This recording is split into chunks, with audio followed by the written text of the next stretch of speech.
All right. Hello, Fred, Selenine. How's today's Tuesday? I want to talk about Tezos, but it seems like the banking crisis, for obvious reasons, has taken up all of Twitter, and all the spaces I see at the top are all about the crash and what it means for crypto. So I think a lot of people are occupied today. How are you guys doing today? I'm good, but I'm a bit worried because I couldn't hear you before I became speaker. I don't know if Celine had the same problem. No, I could hear Lauren properly. Also, hi everyone. How are you guys today? Oh, good. Weird. Thank you for letting me know, Fred. Hopefully it's just like a you thing and not a me thing, but you never know with Twitter. Twitter likes to play games. But I'm glad to. I'm good. I'm good. We had it started raining here and now it is snowing. It's really weird because we had like such a mild winter and now we're getting like 8 inches of snow dumped on us. So I'm just looking out my window as my yard disappears on me. I literally cleaned off my garden and was like taking care of the tulips that had been sprouting, and I fear they will all freeze now. But that's New England, I guess. How are you guys doing? So it's the exact opposite for me. It's like, where did winter go? And it is already so hot. Like, if I step out of the room, I'm dying because I'm sweating so much. And I'm not used to that kind of weather because I'm not from such a humid climate, actually. Oh boy, yeah. I'll take snow over melting in the heat any day. I'm not a huge You always get warm and go inside, but you can't cool off. Sometimes it's just like you just have to melt and you just have to suffer. So I'll take the tons of snow over melting. Yeah, I thought I was the same until I went up north to the mountains and actually experienced the cold. And I'm like, fuck no, I'm a tropical baby. This is not for me. I really thought I liked the cold until I actually experienced the cold. That's fair. It looks prettier than it feels, but if you have the right clothes on, like layers upon layers upon layers, you should be all set. But it takes practice and like investing in quality gear. Yeah, definitely. I don't think we were really prepared for that at all because we'd gone there for a natural building project and we weren't expecting to be there in the winter. We thought we'd finish off way before. So we were caught by surprise. That's fair. Like I don't mind it, but I've invested in like probably like $1,000 worth of coats and boots that like I had for 10, 15 years. But if you're just going for one winter that you weren't prepared for, you probably have like just stinky stuff that's not going to do the job. All right, so I'll move on to the question I want to talk about today. If you guys have any thoughts on it, my question was, what role do we have as artists in promoting Tezos as a blockchain, onboarding people?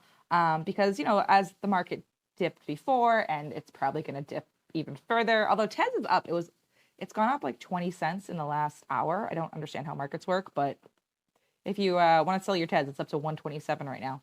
But it'll probably dip again. It's probably just a fluke. So, as artists, if we want to make sales, we need to have people who are there to buy our work. And to have people buy our work, we need people who know about Tezos. So what do you feel our responsibility is for onboarding others to the blockchain in general or Web3 as a whole? Any thoughts on that?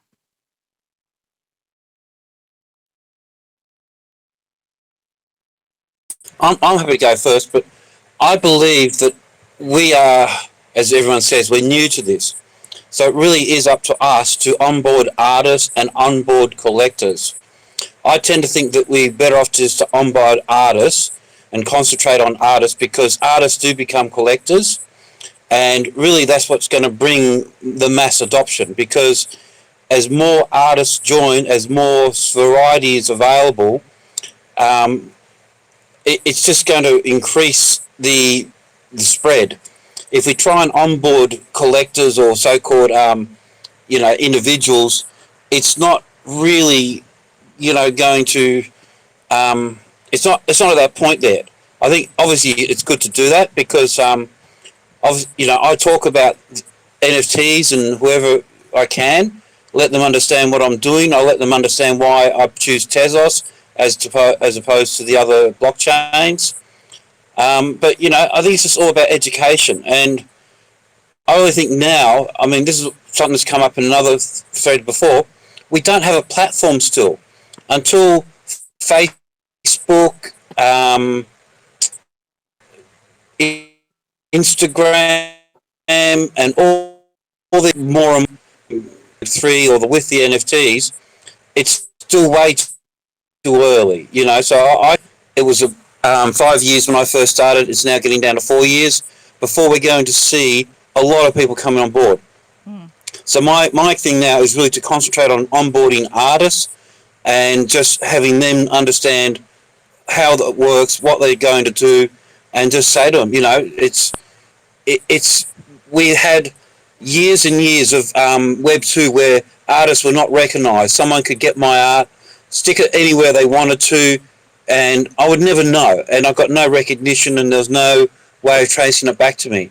Now with the blockchain, I can put my art there. It's certified. It's got a contract. It's got all the information there to show that's my piece of art.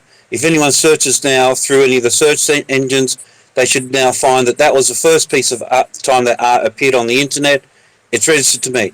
When the Web 2 sites start getting more and more into recognising that, which I've heard Instagram's doing, that's where we're going to start seeing mass adoption. So I really just believe now it's just work with artists. Yeah, you bring up a lot of good points. And actually, I heard that yesterday Instagram actually officially discontinued NFTs on their platform. It was a brief push, and they just kind of abandoned it before. I don't think they built any traction at all, but they discontinued the program yesterday, which it's interesting to think about, other Web3 based social media platforms, if they are going to take over the Web 2 based platforms that are just not willing to adapt to the technology. But I think you bring up a good point of building the base of artists, onboarding artists, making greater variety, making sure there's music and poetry and photography and everything out there. And that will bring more people to the table because more people will be interested in reviewing it, which is a really solid point. And then also you said, Web 2 sites. That's what it was. The Web 2 sites thing. Yeah. So if you guys know Mehmet, he's from Turkey. He does those really cool images of chameleons and bugs and like just really great macro work. And I was actually scrolling through Pinterest the other day, and I had saved some of his images from what's called why is my brain failing today? The object.com. Oh my God. Okay. So I was pinning his images that I had collected to object.com to Pinterest so that his name would show up, so that people browsing Pinterest would be redirected to object, because I'm just trying to spread awareness about it in like Web 2 places.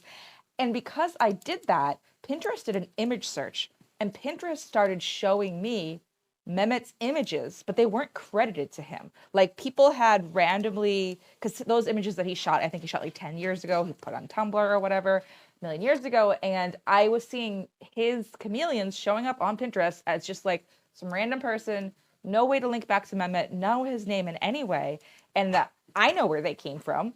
But so I was kind of commenting under those and like putting the link to his object.com page to be like, hey, maybe credit the artist. But that's a really good point you bring up about like how that's a really good selling point for artists, that if you put it on the blockchain, it'll have your name attached to it and people can't really take that away.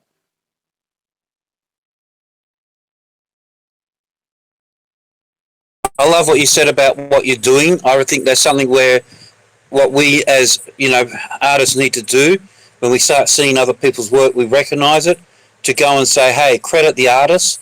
And exactly that, if we know they're on object or, a platform they are, try and get that link there and do things like that. Because, I think that from what I've worked with in social media, it really does come down to a bunch of people who, you say thought leaders or activists, and when they start doing things like that, other people start copying that idea and realizing how benefits it is for the artists and the people who are sharing the art.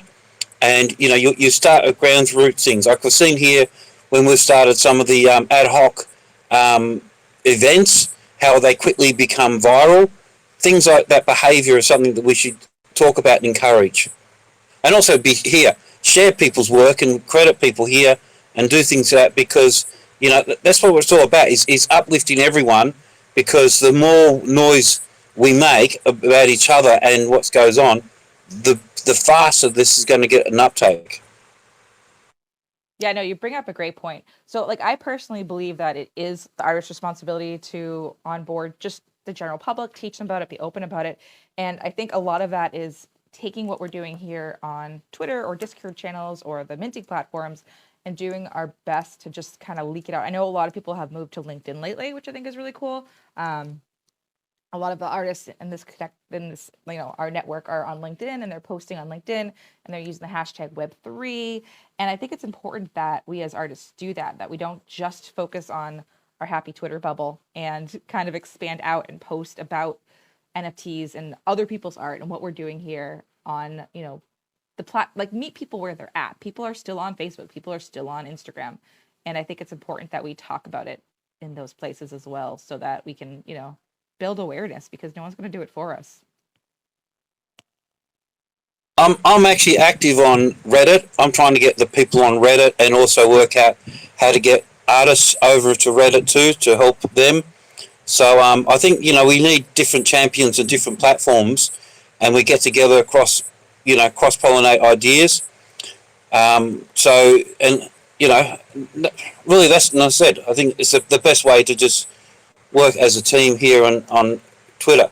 What I'm disappointed in Twitter, as you probably know, I'm in DM groups, and so many people in these DM groups just don't even retweet what's in the DM groups. And you've got other artists or other people who don't even care to retweet, have their own little circle or their own little group, and that's it. They never step out of their group. And that's the other thing we've got to do here. We've got to make sure people start constantly, expanding their group or randomly bringing in different people into their group to do things like that. So yeah. Oh yeah, I totally agree. I'm a big proponent. Like, one of my Twitter habits that I've had since the beginning is when I'm just sitting on the couch at the end of the day watching TV, I will not Google, but Twitter search like hashtag Tezos, hashtag Web3, hashtag photography. And then I'll just go to recent and I'll just scroll through. And if I find something I like, I'll retweet it and I'll comment. And it's a great way to, make connections with people and build people in and see art that you wouldn't see otherwise. Because I do think, we do fall in the habit of retweeting the same 10 people stuff over and over again because we're friends with them, we're chatting with them. But I do think it is important as artists that we also explore and expand and reach out to other people. And I especially love finding people who have,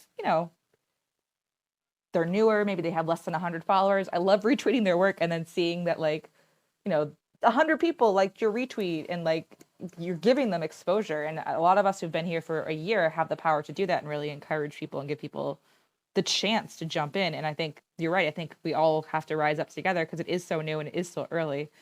And there's really the platform's not big enough for competition yet. We still have to work together, I think. I don't see it as competition. We all got different styles. We all got different art.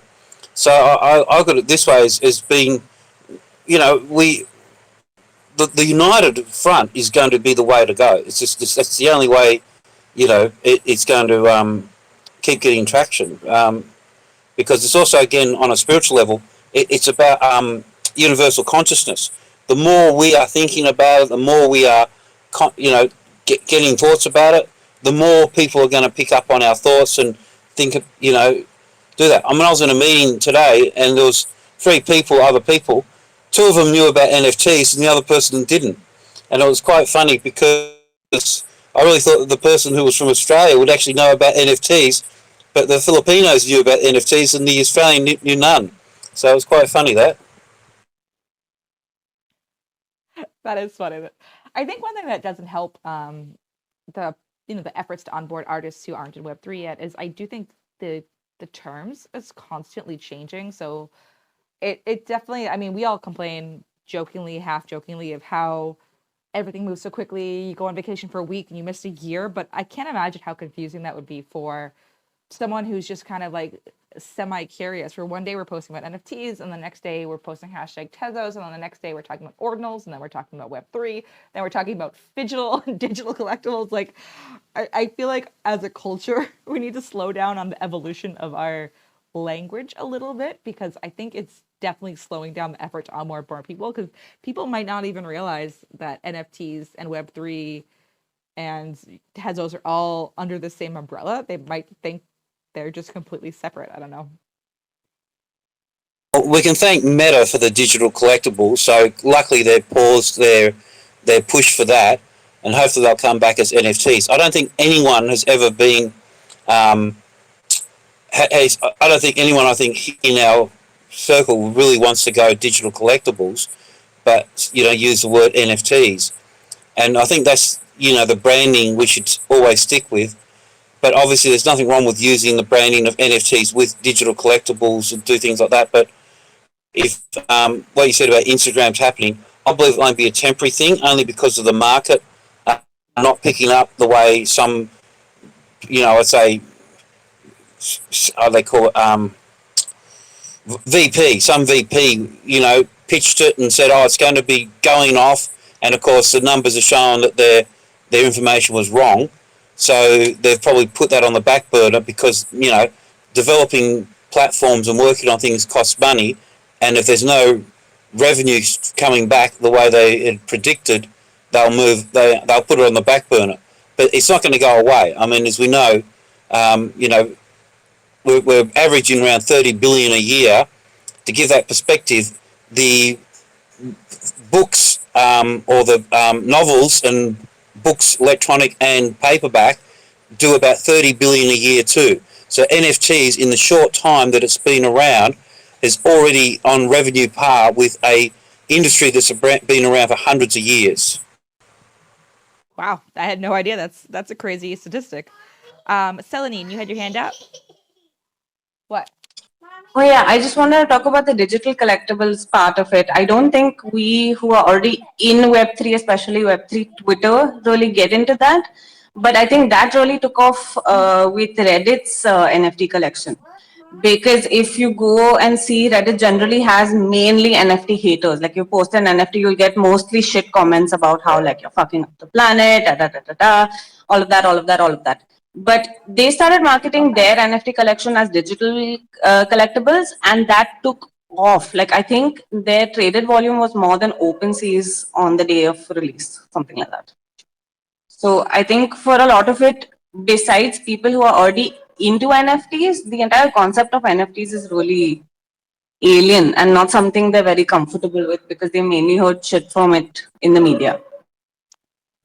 Yeah, that's a good point. I was posting some things on what's it called TikTok. I haven't lately just because I've gotten overwhelmed with everything. But every time I posted anything on TikTok, I would just get a flood of comments of like, "You're destroying the planet. You're a planet killer. You personally." And I'm like, whoa. First of all, I'm on Tezos. Second of all, that's not even true of ETH anymore. And people have this like just awful idea that like, I don't know, like if I'm minting an NFT, I might as well go light a herd of dolphin on fire. Like it's definitely been overblown, and it's interesting to see that narrative hasn't changed, and that I think ETH did a bad job with PR because I feel like if I was the Ethereum people, I'd do nothing but push the environmental aspect of the merge to the public over and over again, and they didn't do that because no one knows, no one got that message. People are still working on outdated information and thinking, we're all I get a lot of like, "Oh, you're gonna kill those sunflowers you like so much." And it's like, no, I'm not. But I hear that. My advice is do not mention NFTs in those outside our circle unless it's an artist. So I said when you're having one-on-one conversations or in conversations in groups, sure. But on social media, definitely avoid using the word NFT. Talk about NFTs. Don't just link to object and do things like that, but don't mention NFTs because I believe it will still turn around. I look at Reddit. In the 6 months or so since I've been back on Reddit, I've seen NFT from being that dirty word to, oh wow, this is interesting. And even they're rejecting the digital collectible idea and just going, that they're NFTs. Yeah, no, I hear that. Even personally, like I'm thinking about 18 months ago, my brother explained to me what an NFT was, and I was like, "That's stupid. Why would you want a JPEG of a monkey instead of a car?" Like that was my attitude, and I feel like it's just a education issue and people learning what the possibilities are and learning about blockchain technology and learning how it gives, the content creators power over their content, and that message isn't getting across. People are just hearing the like, the most salacious ones, the ones that are huge rug pulls or the ones that are deeply expensive. And I mean, at the end of the day, all Bored Ape Yacht Club is like a really expensive online country club membership. It's not different than paying 20 grand a year to go to some bougie country club, because it just provides you with access to the people who can also afford to go to the bougie country club. It's not different. And I don't know why people, act like it's so different. But it's just interesting to me to see that trajectory of like the education piece, that the media's done such a good job of making NFT just a bad word, that so many people, you have to break that down before you can get them to listen to anything.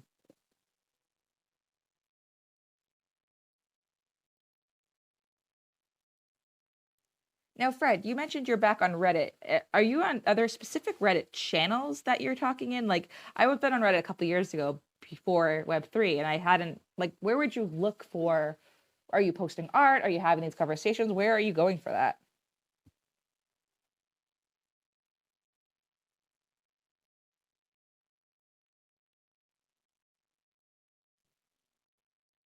We might have lost Fred.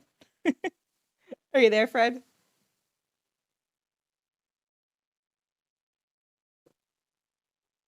We might have lost his connection. Well, I'll have to ask him another time, because I'm really curious to know, because Reddit, if I remember correctly, works with specific subreddits.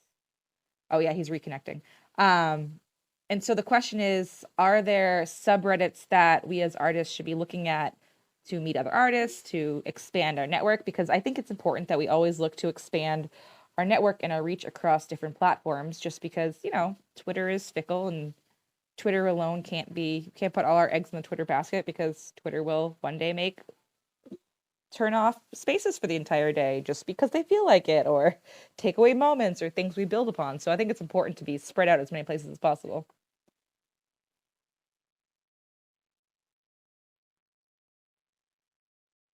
Oh man, Fred's gone. He was breaking up a little bit though, so I guess that we finally lost him. But Selenine, do you use other social media platforms beyond Twitter, or do you stick to Twitter mostly? So it's mainly Twitter right now. I do have an Instagram, but I'm not that very active on it because, and again, it's mainly the people from Twitter that are on my Instagram right now. I haven't branched into Reddit just yet. And I use Discord a lot. So that's also a good one. But nothing besides that. And TikTok's banned in my country, so I can't go there. Interesting. It seems like TikTok actually might be getting banned in the US pretty soon. I know the US government's banned government employees from having it on their phones.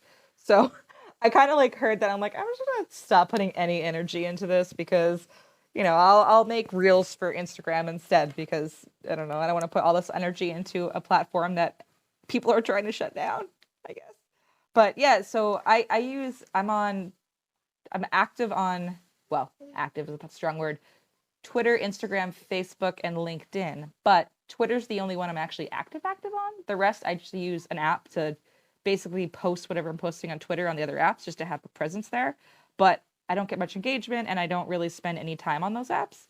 So I'm also guilty of, I'm trying to like prove that it exists on other apps, but at the same time, there's only so much time in the day. So Twitter enough is a full-time job. Yeah, that's pretty much been my thing too. I mean, like Twitter and Discord pretty much take up my entire day. And after that, I'm like, I do not have the willpower, strength, etc., any of those to sit and deal with a whole other app. Like, it's just not happening. That is true. Now, what Discord servers are you on for Web3? A bunch of ones, mainly Tezos ones right now, because I am mainly active on Tezos. I mean, I do have an ETH collection, but frankly, it's so old now, I kind of forget that it exists. So mainly focusing on Tez right now. Plus, a bunch of us have, how to say it, like if you know Alter Genie, she's got her own Discord, which I am a part of. Then there's another Discord that I am part of called Soul Seekers, where we have, so these aren't really NFT specific ones. I mean, all the people are from the NFT circles, but they're more about shared interests in life in general. So we do share each other's art and everything, but it's not only focused on NFTs. And I do enjoy that because you just get to converse with people a lot more there and kind of talk to people actually and kind of get to know them a lot more than you do on Twitter at the very least. Yeah, that is nice. I think I'm in some, DM groups that turned into just posting work all the time. They're not as fun. I like the DM groups that are more conversation. And sure, you can post a tweet or work or for promotion once in a while, but there's more space to get to know each other as people and artists. And that's cool about Discord. I can't Discord. I try so hard to Discord. I think it's because I'm always using it on my phone and not my computer. And I feel like Discord's definitely better on PC, but I don't know. I find it overwhelming. I don't know how you do Discord. But that was the same for me earlier too, because I had joined Discord when I just joined the NFT space. And then I was like, this is not happening. Like, I cannot deal with this. And mostly people were just going, good morning, good morning, good morning, good morning, good morning. That was like the extent of the conversation. And I was like, there's no way I'm scrolling through like half a day of good mornings when I wake up. But the other Discords I finally joined, a friend actually pulled me in because we have similar interests in terms of sacred geometry. And for me, where I come from, there aren't too many people who know what sacred geometry is. So it was really cool for me to finally find a group of people who are interested in the same things. So I joined, and frankly, it's the more you use it, the better it gets, the easier it gets to kind of navigate your way around. But yeah, do not use Discord on the phone. It's horrible. It's too much. Like I just don't. I use it for my laptop only. That makes sense. And I think almost all the Discord channels I'm in are just like that. Like they're just GM, GM, GM. And I'm like, what am I doing here? So I did recently I've been using Telegram. There's in Boston, there's something called the Boston DAO, which is just a group of like Web3 people. And they have a Telegram channel that I joined to keep up with them. And I really liked it because it's Discord-esque in that you can make separate channels for different topics. So I made one for the Tez Tunas. That anyone's welcome to join. And there's one channel for chatting and one channel for sharing work. So it kind of separates that out because I feel like that's a problem with a lot of Twitter DM groups is people will be having a conversation and then someone else will hop in, just drop a tweet they want shared out, kind of stop the conversation, and then you got to scroll through a million posts. So I liked that on Telegram you could have just like two channels, whereas I know Discord has channels too, but Discord has too many channels. And Telegram just seems much more mobile friendly, where like you said, Discord is very PC based. And I'm never on my PC. Just if I'm on my PC, I'm editing photos or writing a blog post. I'm not on social media. The time is so precious to get on the computer in the first place. But yeah, so if anyone's interested in that, I posted up there. Fred, you're back. Hello. Yeah, I got totally rugged and had to restart my modem, restart the phone. Don't know what happened, but the point that you was about to say, which before rug was, I now tell people NFTs is about the certification of your digital image of your art, or if, in your case, if it is your digital art, and it's really about again recognizing that you're the creator of that digital work, and I think that's really what I think now is the thing that we need to run for the next year or two to get artists on board so they understand, how it's going to work. And then later, just let the natural progression of it going out.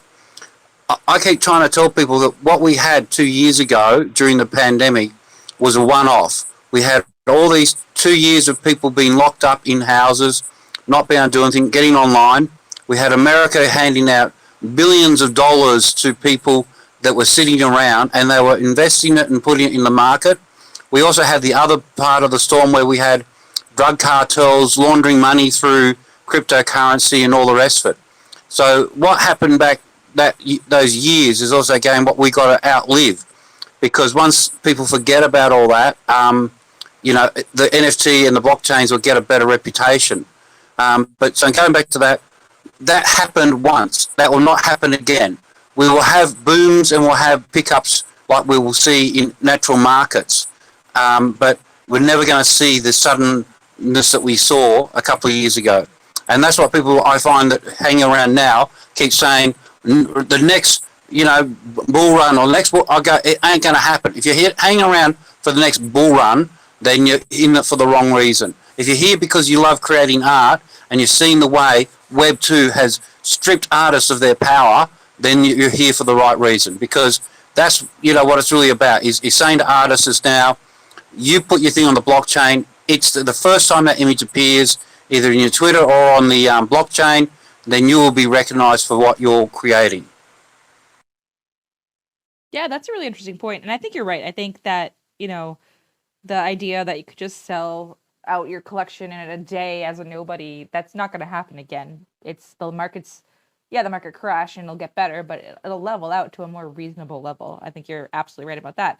And it's an interesting point. So I think Web 2 not having the rights, I think Tezos is kind of the perfect blockchain for that. Because what you're talking about, essentially, if I understand you correctly, is the idea that artists should maybe mint their work before posting it publicly on other social media, so that you can kind of prove that it's yours and prove that it's the first. Is that what you're kind of getting at? Yeah, definitely, because I think you'll find more and more that's really, to me, what it's about. And that's why I try and sell it to artists. I try to say, you put on the blockchain, it's registered then as your image, as you, and that's really what it's about, because in that way you can show that you that's the first time the image appears on the internet. That's what's important. So like I said, I still don't think that you should prevent yourself like only thing, but I'm saying, but that's how you should treat the blockchain. Is like a better way of Dropbox, a better way of G Drive, or whatever that other one is.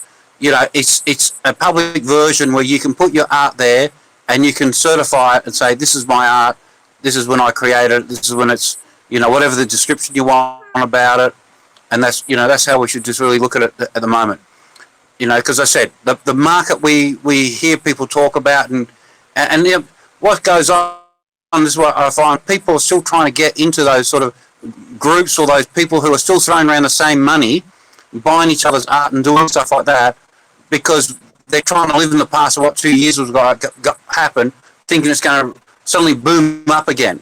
And it's not going to happen. I can tell you now, as someone who's been 56 years of age, I saw that happen, and I knew then that it was only going to be a one-off, because if we have another pandemic, if we have another lockdown, the government has now stepped in and they don't want booms and busts. And that's where the government now is regulating and talking about what they're doing about the blockchain, so that anytime something like that happens again, they'll shut it down or they'll stop it immediately.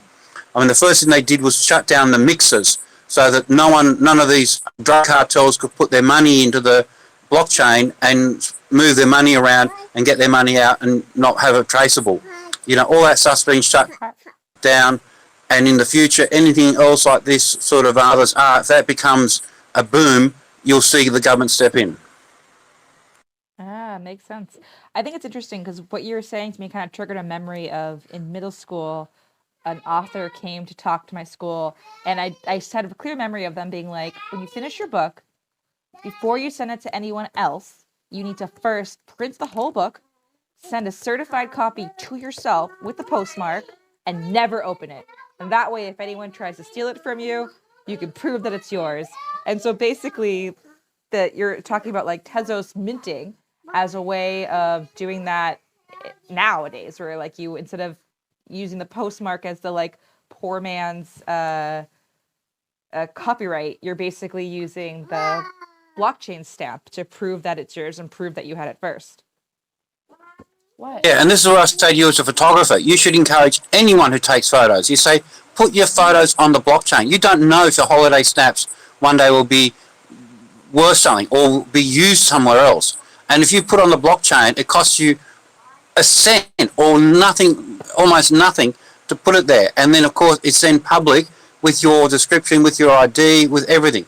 And that's what you need to sell it as. You need to sell it to people as a service that I think, wait a minute, I don't really need it. But you go, but hey, you don't know one day, with, even scare them with the AI. Say, what happens if one day AI scans through your holiday snaps and shows your holiday snaps with other people's faces? Selenine, could you hear Fred there, or was it just me? Cracking up a bit, but I could hear him. Fred, can you hear me? Oh no, I can't hear anyone now. Hold on one second. You got to make someone a co-host before you do something wrong. All right, my headphone. I was wearing headphones. They just abruptly gave out on me. I can hear you now. Sorry. Can you repeat the last thing you said? I was just saying that, you know, you can even scare them with the AI boogeyman by saying that if you put your holiday snaps on Web 2 places and someone, AI engines pick up your holiday snaps, then use your holiday snaps and changes the photos of your faces and put someone else's faces there, you know, this is the sort of stuff that you can use the blockchain to try and protect yourself. Yeah, that's a really good point. And I was actually talking about this in another space about the idea of using NFTs to store my own photos and work. Because right now, you know, I have it on hard drives physically, and then I also have it in cloud. But those cloud services, you have to pay over and over and over again every year a fee. And I figured out, like, over my lifetime, it would be like $17,000, which is insane when you do the math that way. And that if my, you know, family wants to keep my photos, my digital version of my photos after I pass, they will then have to take on that subscription fee. But if I put, you know, some of my favorite photos or most important photos on the blockchain, in theory, you know, people would have access to that for, you know, long after I'm gone. So that's a pretty cool, like, utility of blockchain minting. Yeah, and this is one of the reasons why I say to people that Tezos is a champ, because Polygon is a layer 2 down tomorrow. The ETH is just ridiculous. I mean, I still cannot to this day understand how they can charge such high fees when they say it's a demand. But you go, hold on, 1 minute ago it was this price, now it's that price, and it's not going back down for a few hours, maybe in whatever. You can't tell me there's a demand. There's something going on that fluctuates the price. Not only that, it's only storing a contract. Our photos are put on the IPFS network. If you know how that works, you understand that our photos are actually stored for pretty much free, because the people, when the ISP connects to the and grabs that, it pays that service provider for getting that photo, and that's where our photos can be minted for free almost. But all we need is that contract or that database, and that's all we're paying for, which is what Tezos price reflects. I don't understand how they can be charging $10, $5, or $13 for one image, because, as you know, you pay a subscription fee, you can get a terabyte or a gigabyte, whatever it is, for this sort of amount of money, and yet they're charging that for one image. Oh yeah, I pay $250 a year for 5 terabytes, which I think is like 200,000 images. So yeah, it's insane. Like, I mean, minting and the way you're talking about on ETH wouldn't be sustainable at all, because 10 images, I would be that like, I would blow through my whole year storage budget for minting 10 images, and I'm done. It's ridiculous. And the only problem about your storage thing is it's not public. It's actually, you know, you're private, whereas the blockchain is public, so that, you know, wherever you want to use it and do things like that, you can, you know, link to it and use that, or this.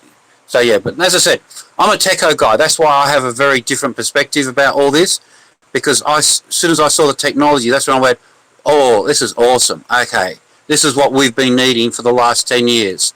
And, you know, I used to do memes and a lot of that's how I got into graphics, digital graphics, and I used to do all my own work. And the thing is now, my memes and all that work is going all around the place. You know, I see it on Facebook, I see it on Reddit, I see it in different places. But there's no creditation back to me. There's no, you know, people can wipe. I didn't used to even put my my @ sign on it, because people just remove it. And whereas now, and if you did a reverse search, that was the only way you could go and say, oh yeah, that came from this guy on Reddit. That's where it was first time it was posted. Ah, that's cool. And I was thinking about it. Like, I know that everyone's talking about Lens right now, which is basically social media built on Matic, I think. And I would wonder if, hopefully someone's working on, you know, an Instagram on Tezos. Like, it'd be so lovely if what you're saying, like, if we could just have the link and that's where the file lives, and then you could share it on other social media, share it other places, but it always tag back to that one source as a Tezos NFT. That would be really cool. I think we're going to see some stuff like that this year. That would be awesome. Because, yeah, that's like a point. Like, you worked hard on those memes and people are enjoying them, and they should at least know where it came from. And also, just even for the consumer point of view, like, if they enjoy this one, they probably enjoy some of your other work. And now they have no way of ever finding anything else you've done if it's just posted out of context on Facebook. Like, sure, they get to laugh, but they don't get to follow up and see, well, what was the next week's one? What came after that? So being able to trace it back to the original artist is good for the artist, but it's also good for the consumer who enjoys the artist and wants more. Like, I don't listen to a song on the radio and go, all right, good song, never gonna think about that again. I figure out who the band is and I listen to their albums and I want more information, and I don't see why visual arts should be any different. Yeah, as I said, that's why I believe this technology we're doing now is definitely, another 4 years away before it becomes more mainstream, where we're, all the stuff that we're talking about, nearly everyone who's using a computer will go, oh yeah, is that the technology behind it? And they'll be aware. But right now, only us, even in our groups, have a look at the people that we see. Not a lot of people don't know and understand the technology enough to realise what it's really about. And then the more we educate even our own group, and then get them to educate people out, that's what I believe is the uptake. Yeah, great points. Great points. Selenine, do you have anything to add?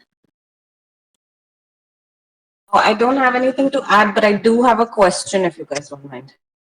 Yeah, go for it. So it's interesting actually that this is the topic of discussion today, because just last week my partner and I, who we're doing Nonogram together, we kind of realized that we should have a bit of a Tez onboarding program in that sense, because the thing is, a lot of ETH collectors are interested in what we're doing. So a lot of the whole crystal wellness, alternate therapies, alternate healing stuff is like it's a really niche market in Web3 in general, and most of them are on ETH right now, but they've been wanting to kind of purchase our NFTs, but are not on Tez yet. And the entire process seems to be really daunting to them from whatever we can understand, which either causes delays or it's just like, yeah, we'll do it later, and kind of never happens. So we were actually thinking of tying up with a few communities that we're in touch with and trying to kind of get whoever wants to get onto Tez onboarded onto Tez. So how do you guys actually go about doing that? I would love to hear any tips, ideas, anything that could help. So the way that I was onboarded was in a space. So it was back in, I don't know, early May. And while I was in a space that was hosted by, blanking now, but Waleed Shah came in and was like, I'm on Tezos, here's my stuff. And he literally was like, okay, here's what you do. Go to Temple. Download a Temple wallet. Yep, that's the right address. Get a Temple wallet. Sign up. It's the same as MetaMask. It's just make sure you use Temple. Go to Coinbase or wherever. Buy yourself some Tez. Move the Tez into Temple. Okay, good. You got that. Now go on to object.com. Link your profile and set it all up, and bam, good, you're done, you're ready to collect. So it was just a matter of, it was in a Twitter space with a couple hundred people, and Waleed just walked us through it, like step by step, how to do it. And I know at least 10 people just got on Tez that day. And then I went the next morning to Tiba's space and kind of did the same thing with that crowd of like, all right, here's what I did. Let me walk you through it step by step. So I think it's a matter of creating spaces, because everyone learns differently. So like on my blog, I'm writing articles of step-by-step guides of how to do all this, but some people learn better with back and forth. So I think hosting Twitter spaces for interested parties, I'm like, all right, today we're going to like almost like a classroom setting. Like, here's what we're going to do. Here's what you need.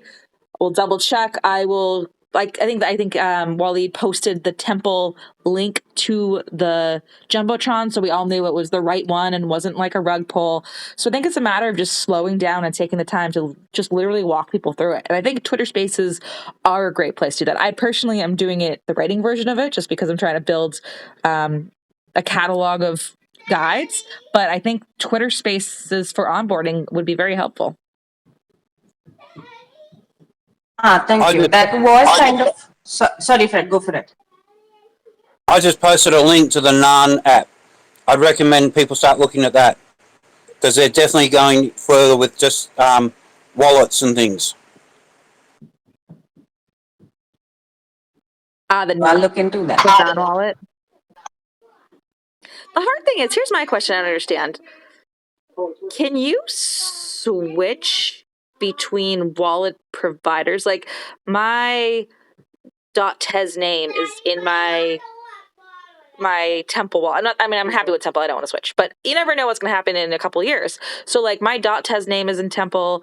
All my NFTs are minted from my Temple wallet. If I were to switch to another wallet provider, wouldn't I lose that basically digital signature?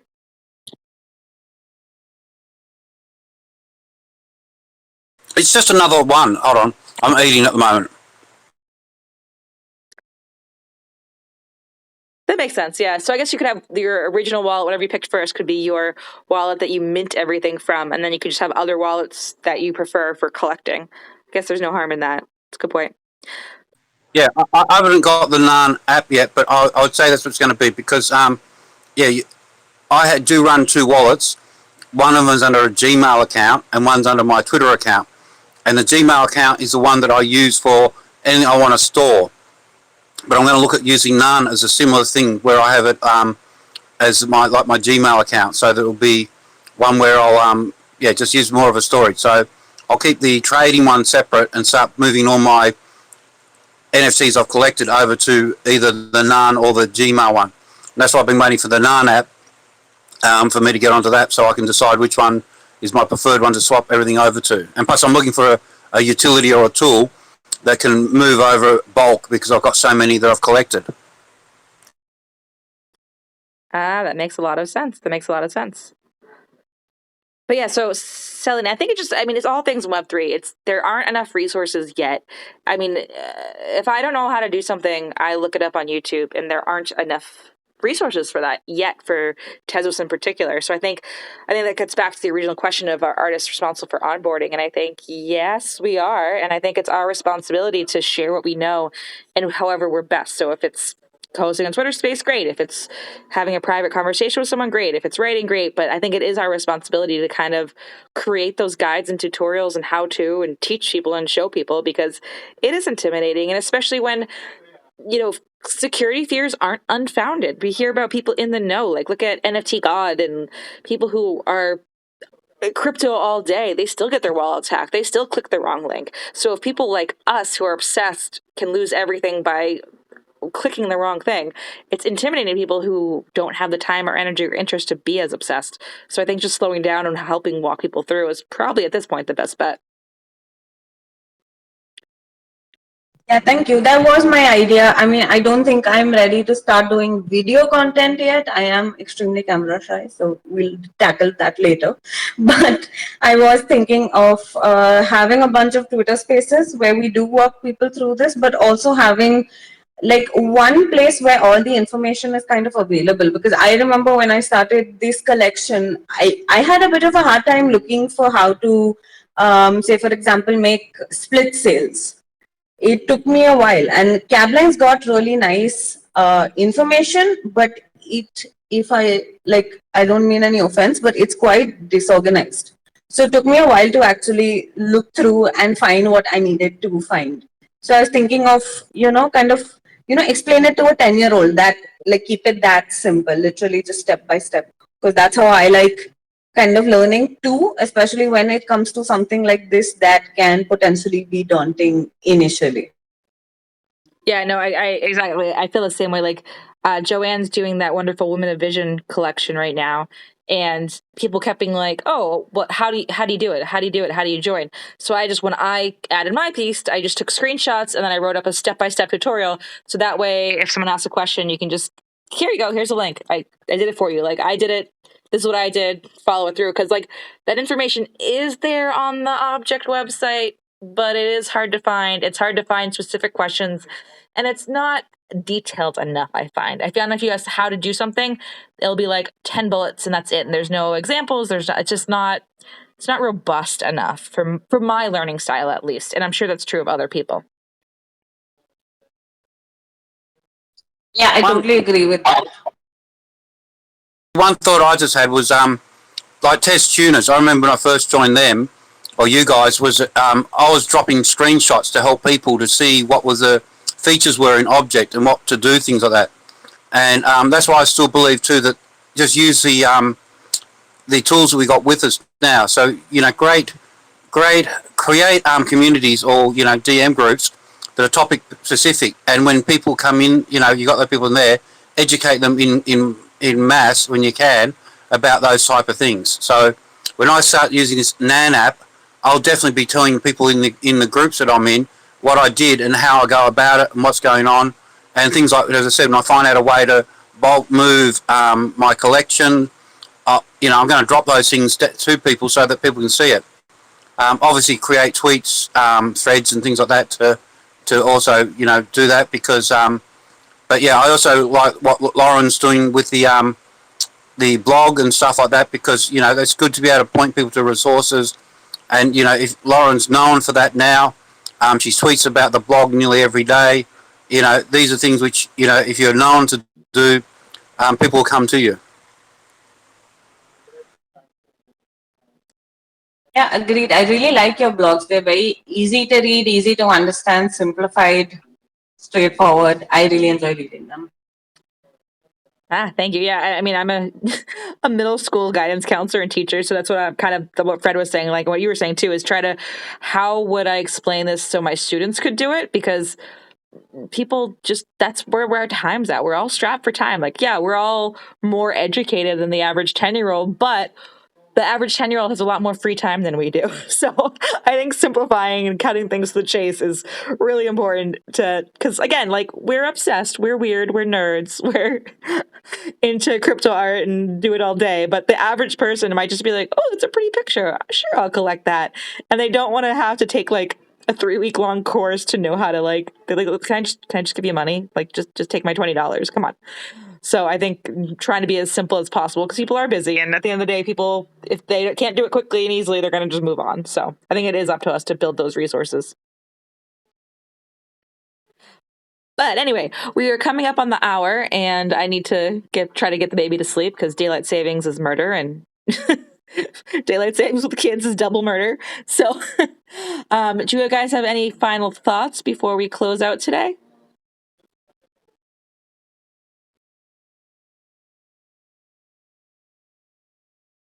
Well, all right. Well, thank you for joining me, Fred and Selenine. It was a really great chat. A lot of interesting points, and Fred brings up a lot of great stuff that I really need to think about, and a lot of perspectives of how to onboard people. So hopefully you guys had fun this afternoon, because I had fun talking to you, and I will catch you guys, I'm sure, around Twitter very soon. Have a great afternoon, and stay cool, Selenine. I will try to stay warm. We'll trade places. Definitely. Thank you for hosting the space. All right. Thank you so much. Have a great Tezos Tuesday.